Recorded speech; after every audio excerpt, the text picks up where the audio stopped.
Right, go. G'day, it's Phil from PT Precision. Here we go. I've got a TT Audi here. It's a 07 model. It's been to two other mechanics and a panel beater. It had a front end damage done. And then she said, since I got it back from the panel beaters, it's been making a high-pitched squeal. I think it's a fan belt or something else. No, I could find it. It's actually got a couple of telltale sales. So it's running rough. For one, when you start it up, when you put it in gear, it's fine. So it's running rough like a misfire.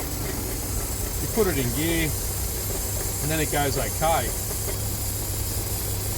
But she'd drive it along, and this high-pitched squeal would start. Yeah, and they could never work it out. You know, I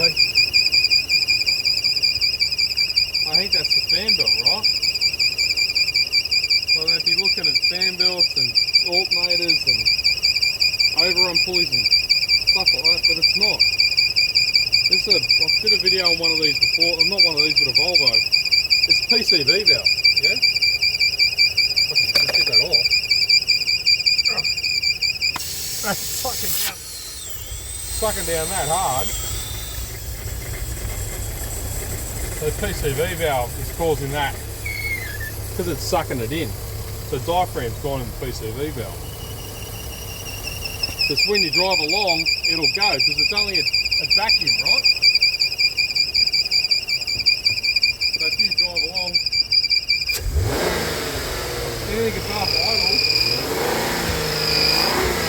no, there's no vacuum. Anyway, that's an easy one.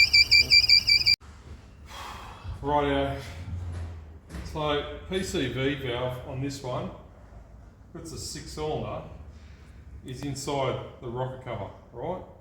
So the manifold, everything has to come off to get to the PCV valve. PCV valve is in here.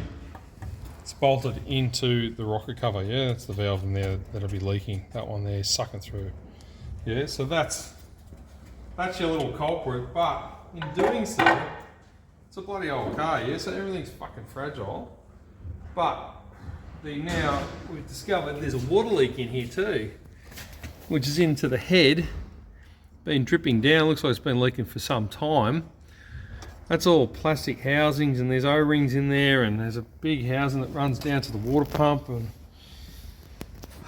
you know, it just creates another job on top of this job. And realistically, I need to do that because I put it back together. I've got to do the same job again to do that leak, and that's up the top.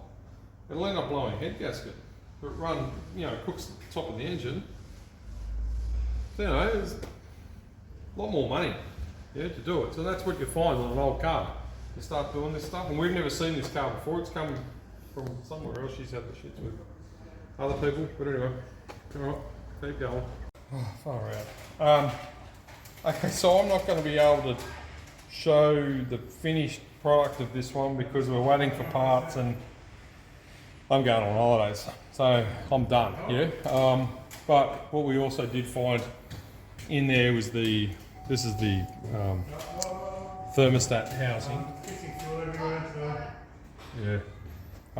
This was leaking, obviously been leaking for some time, so we've done that. We're doing that at the same time, so we're waiting for that. It's got to come from Melbourne. It's fucked.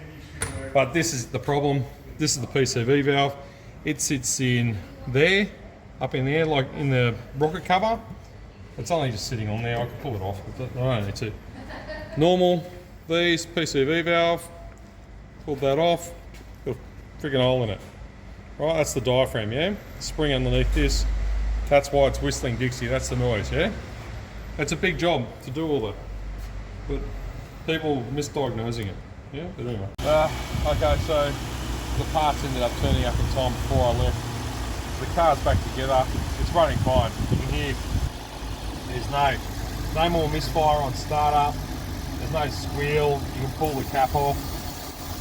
No problem. It's not being sucked down onto there. So PCV, the valve's inside here, yeah?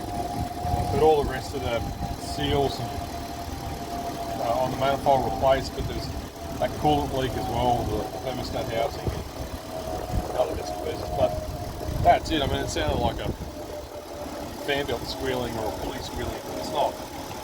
It's common on the Euro cars, Volvos, and BMWs, and this like. Yeah, it's a good fix. Before I go.